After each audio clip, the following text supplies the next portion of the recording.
السلام علیکم ورحمۃ اللہ وبرکاتہ۔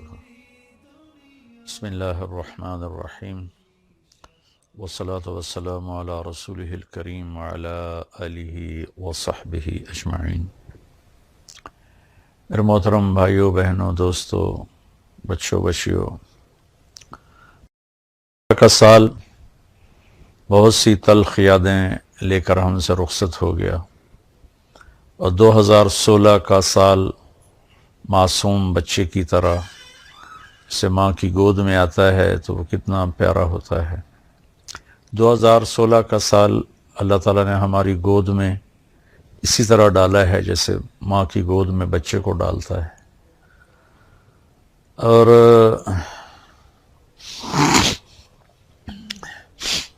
ویسے تو ہماری زندگیوں میں سے ایک سال کم ہو گیا، اور ہم قبر کے ایک سال اور قریب ہو گئے، دنیا سے ایک سال اور دور ہو گئے، موت کے ایک سال قریب ہو گئے، زندگی سے ایک سال دور ہو گئے۔ اللہ کا شکر ہے ہمارے ہی ساتھ کے پلے پڑے قبروں میں چلے گئے، ہماری سانسیں باقی ہیں، اور وقت ایک بہت بڑا قیمتی سرمایہ ہے۔ تو یہ نیا سال اللہ نے ہمیں دیا ہے، ہم اس کی قدر کریں، ہم اس کی قدر کریں، ہم اس کے اندر کچھ نیکیاں بھر لیں۔ اللہ تعالیٰ نے وقت کو بہت قیمتی بنا کر قرآن میں پیش کیا ہے، اوقات کی قسم اٹھائی ہے، والعصر، خاص طور پر عصر کے وقت کی قسم، اور یہ قرآن کی آخری صورت ہے، اس کے بعد قسم کوئی نہیں، اور قرآن بھی ختم ہو رہا ہے۔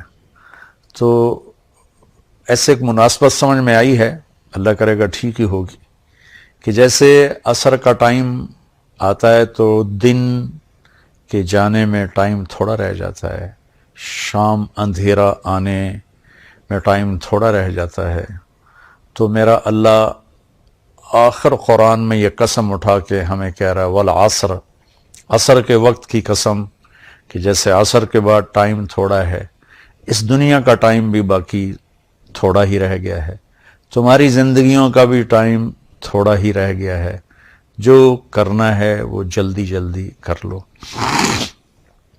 اور غفلت سے نکل آؤ۔ اور 4 کام بتائے ہیں اللہ تعالیٰ نے والعصر کی قسم اٹھا کر۔ ایک، ایمان لے آؤ، الا الذین آمنوا، شکر ہم ایمان والے ہیں، وعملوا الصالحات، دوسرا اچھے کام کرو، نیک کام کرو، کبیرہ گناہوں سے بچو، ہو جائے توبہ کر لو، ہم کوئی مشین نہیں، اوپر نیچے ہونا انسانی فطرت ہے، ہو جائے گناہ توبہ کر لو، وتواصوا بالحق، ایک دوسرے کو حق کی بات کرو، تبلیغ کرو، جو تبلیغ کا کام، وتواصوا بالصبر، ایک دوسرے کو صبر کی دعوت دو، اس کے لیے تیار کرو۔ تو اللہ نے ٹائم کو قیمتی کر کے پیش کیا ہے، قسم اٹھائی عصر کی، والشمس وضحاها، اللہ تعالیٰ نے چڑھتے دن کی قسم اٹھائی، واللیل اذا یغشی، اللہ نے رات کی قسم اٹھائی، والصبح اذا تنفس، اللہ نے صبح کی قسم اٹھائی، والفجر، اللہ تعالیٰ نے فجر کی قسم اٹھائی، ولیال عشر، 10 راتوں کی قسم اٹھائی، حج کے پہلے 10 دن، والشفع والوتر، اللہ نے 9 تاریخ 10 تاریخ کی قسم اٹھائی، پھر جن چیزوں سے ٹائم بنتا ہے ان کی قسم اٹھائی، والشمس وضحاها والقمر اذا تلاها، اللہ تعالیٰ نے سورج کی قسم اٹھائی، چاند کی قسم اٹھائی، والنجم اذا ہوا، اللہ نے ستاروں کی قسم اٹھائی، ان کی گردش سے ٹائم بنتا ہے۔ پھر ٹائم کی جو شکلیں ہیں، والنہار اذا تجلی، اللہ نے دن کی قسم اٹھائی، واللیل، رات کی قسم اٹھائی۔ تو جتنے ٹائم فگر ہیں بڑے، ان سب کی اللہ نے قسم اٹھائی ہے، دن کی، رات کی، عصر کی، چڑھتے دن کی، پھر خاص راتوں کی، صبح کے وقت کی، صبح صادق کے وقت کی، فجر کے وقت کی، پھر حج کی 10 راتوں کی، پھر حج کے 9 تاریخ کی، پھر عید کے دن 10 تاریخ کی۔ یہ قسم اٹھانا چیز میں طاقت پیدا کرنے اور اہمیت پیدا کرنے اور تاکید کے لیے ہوتا ہے۔ تو میرے بھائی بہنوں، اللہ نے وقت کی قسم اٹھا کر ہمیں تاکید کی ہے کہ ٹائم بہت قیمتی چیز ہے، سے ضائع ہونے سے بچاؤ۔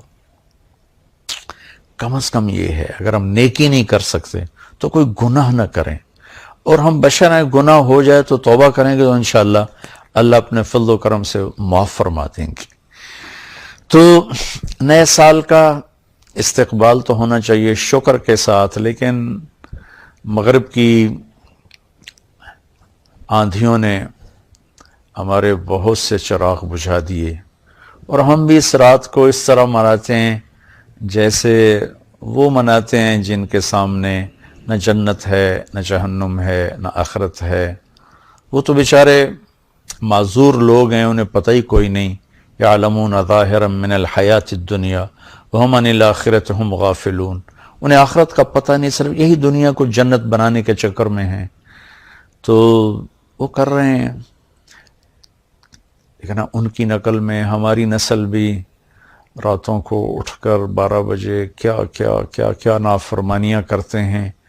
میں نے چونکہ وہ دور بھی دیکھا ہے، کالج کا دور بھی دیکھا ہے، ان تاریک راہوں پہ کیا کچھ ہوتا ہے وہ بھی دیکھا ہوا ہے۔ تو میں بہت عرصے سے، میں 31 رات کو جاگتا ہوں، ٹھیک 12 بجے میں ایک دم اللہ کی بارگاہ میں سجدے میں گرتا ہوں، نفل پڑھتا ہوں، اور اس وقت میں کہتا ہوں یا اللہ، تیرے محبوب کی امت کے جتنے نوجوان یا جتنے بڑے چھوٹے مرد عورت اس وقت نافرمانی کر رہے ہیں تو انہیں اپنے فضل سے معاف فرما دے یا اللہ، اور مجھے معاف فرما دے کہ میں نے ان کو بتایا نہیں، سمجھایا نہیں۔ اہل خیر، اہل دین، یہ ان کی ذمہ داری تھی کہ ان کو سمجھاتے، لیکن شیطان نے خلیج حائل کر دی، ہم ان سے متنفر ہو گئے، ان سے نفرت کرنے لگے۔ نفرت کرنا تو آسان کام ہے، نشہ پلا کے گرانا تو سب کو آتا ہے، مزہ تو تب ہے کہ گردے کو تھام لے ساقی۔ جو ہمارے دینی طبقوں میں جو غفلت میں پڑے ہوئے لوگوں، ان سے نفرت پیدا ہو گئی ہے، اور جو کچھ دین سے زیادہ دور لوگ ہیں ان کے دلوں میں دینداروں کی حقارت اور نفرت پیدا ہو گئی۔ یہ دونوں ایک طرف چلے گئے ہیں، دو کناروں پر چلے گئے ہیں۔ بھائی نیا سال ہے، جو لوگ میری بات سن رہے ہیں یقیناً سارے تو نہیں سنیں گے اور سارے پسند بھی نہیں کریں گے، لیکن جنہیں اچھی لگے ان کی خدمت میں گزارش کرتا ہوں کہ آئیے ہم اس نئے سال کو اسی طرح معصوم رکھیں جیسے اللہ نے معصوم ہماری گود میں اسے ڈال دیا ہے۔ ہم اس میں آپس کی نفرت سے بچیں، فرقہ واریت سے بچیں، دھوکے سے، فراڈ سے بچیں، جھوٹ سے بچیں، ظلم و ستم سے بچیں، چوری ڈاکے، زنا، شراب، جوئے سے بچیں، رشوت سے بچیں، سود سے بچیں، کھوٹ سے بچیں، ماں باپ کی نافرمانی سے بچیں، رشتہ داروں کے ساتھ لڑائی جھگڑوں سے بچیں، آپس کی لڑائیاں ختم کریں، کسی سے ناراض ہیں صلح کر لیں، کسی سے نفرت ہے اپنے دل کو دھو لیں، صاف کر لیں، کسی کا بغض ہے صاف کر دیں، کسی نے زیادتی کی ہے معاف کر دیں، ہمارا اللہ بھی ہمیں معاف کرے گا۔ کسی طرح بھی نفرت روا نہیں ہے۔ میں بڑے منت سے ہاتھ جوڑ کے ان خطیبوں سے کہتا ہوں جنہوں نے صبح سے شام تک صرف فرقہ واریت کو ہی کہ پھیلانے کو ہی دین سمجھا ہوا ہے، اور کبھی کسی کو کافر بناتے ہیں، کبھی کسی کو کافر بناتے ہیں۔ اللہ کے واسطے، اور بھی دکھ ہیں زمانے میں محبت کے سوا، راحتیں اور بھی ہیں وصل کی راحت کے سوا۔ دین کے اتنے مضامین ہیں بیان کرنے کو، لوگوں کو مثبت بات بتائیں، لوگوں کو پازیٹیو بات بتائیں، یہ کافر، وہ کافر، اس سے نفرت کرو، اس سے نفرت کرو۔ میری تو منت ہی ہے، نکار خانے میں طوطی کی کون سنتا ہے، اس بھڑکتی آگ پہ پانی ڈالنا میرے بس میں تو ہے نہیں، لیکن میں اللہ چاہے گا تو کر دے گا۔ تو لیکن جو ہماری نوجوان نسل ہے ان سے تو میں ضرور کہوں گا کہ بچوں مسلمان بن کے چلو، امت بن کے چلو۔ تم کسی سے متاثر ہو، تم کسی عقیدے پر ہو، تم کسی نہج، مسلک، مذہب پر ہو، اس پہ باقی رہو، لیکن اوروں کو جگہ دو، اللہ کے واسطے جگہ دو۔ صرف ہم ہی مسلمان ہیں، باقی سب کافر ہیں۔ ان چیزوں سے واپس آ جاؤ، اس میں تمہیں تباہی کے سوا کچھ بھی نہیں ملے گا۔ میں نے دنیا پھری ہے، تاریخ پڑھی ہے، میں خون کے آنسو روتا ہوں جب مذہب کے نام پہ نفرت کی آگ کو بھڑکتا دیکھتا ہوں، سیاست کے نام پہ قتل و غارت دیکھتا ہوں، درد اٹھتا ہے، ایک ہوک سی دل میں اٹھتی ہے، ایک درد جگر میں ہوتا ہے۔ ہم رات کو اٹھ اٹھ روتے ہیں جب سارا عالم سوتا ہے۔ کسی کہنے والے نے کہا میں نے تو نقل کیا ہے، میں تو ان لوگوں میں نہیں ہوں جو رات کو اٹھ اٹھ روتے ہیں۔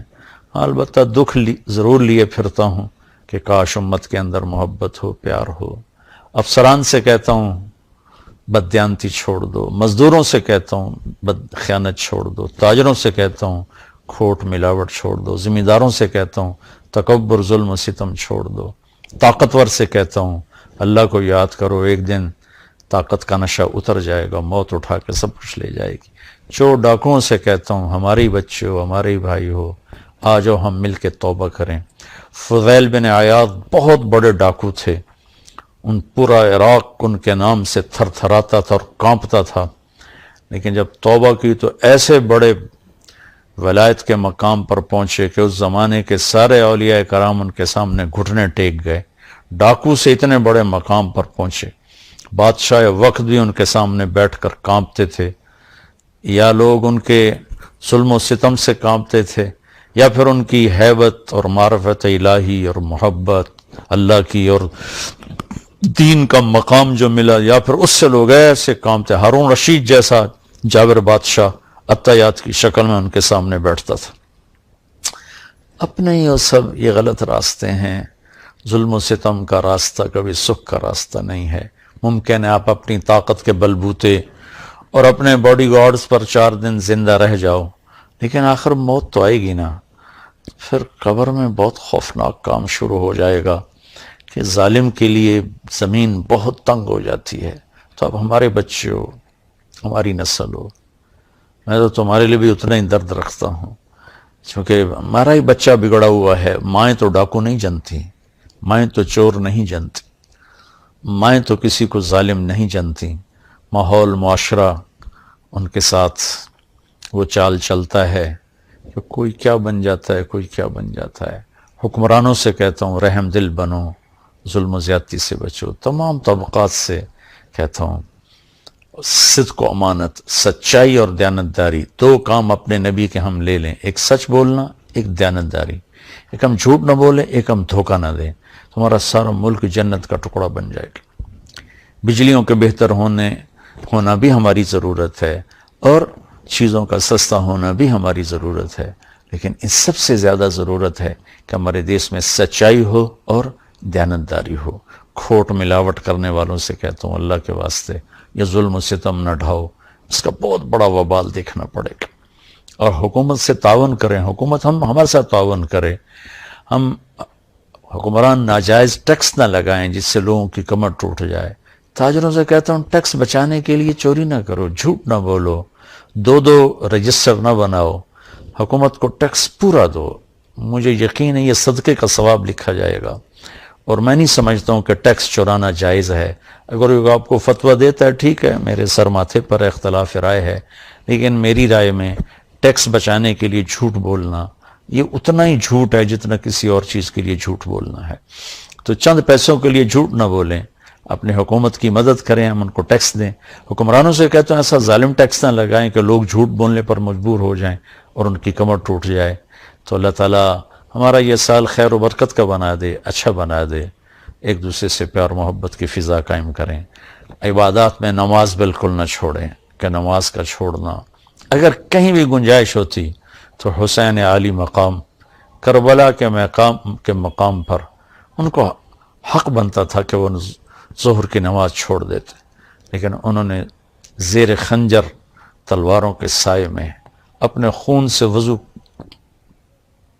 کر کے، کربلا کی مٹی سے تیمم کر کے، سجدوں میں سر رکھ کے جان دے کر یہ پیغام دیا کہ اگر اہل البیت آل الرسول کربلا کی تپتی ریت پر سجدہ کر سکتے ہیں تو تم ٹھنڈی چھاؤں میں کیوں سجدوں سے بے نیاز ہو گئے ہو۔